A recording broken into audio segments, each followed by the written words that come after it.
राम जिगनवाने। यदि तपाईँ काठमाडौँबाट हुनुहुन्छ र स्पेसली भक्तपुरबाट हुनुहुन्छ भने आइम प्रिटी स्योर द्याट तपाईँले यो गीत भक्तपुरमा बिस्का जात्राको बेलामा सुन्नु नै भएको छ। भनिन्छ जित्नेहरूले कथा लेख्दछन्, तर आज म कुरा गर्न गइरहेको छु हार्नेहरूको त्यो कविता। 1769 मा काठमाडौँको कथा सदाका लागि परिवर्तन भयो। भक्तपुरको अन्तिम मल्ल राजा रणजित मल्ललाई हराएर पृथ्वीनारायण शाहले भक्तपुर आफ्नो वशमा लिए। त्यसपछि पृथ्वीनारायण शाहको उदय र कसरी नेपाल युनिफिकेसन भयो भन्ने कथा हामीले सोशल स्टडिजमा चाहिँ पढ्यौं, तर we never talked about the lens of Malla जुन चाहिँ हजारौं वर्षदेखि त्यहाँ बस्दै आएको थियो र विस्थापित भयो।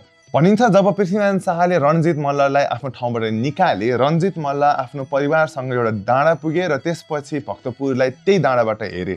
Imagine you being Ranjit Malla जुन चाहिँ आफ्नो ठाउँलाई अन्तिम पटक हेर्दै हुनुहुन्छ।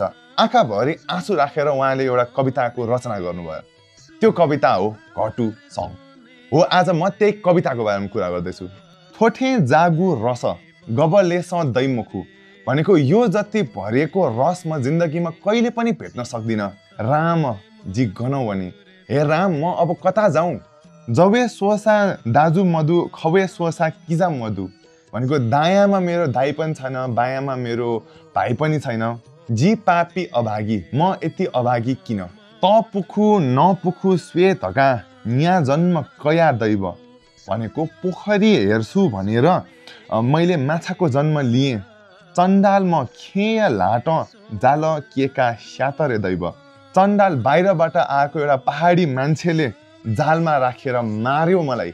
राम जिगन भने न्याटा पोलो श्वेतका बखु जन्म कया दैव।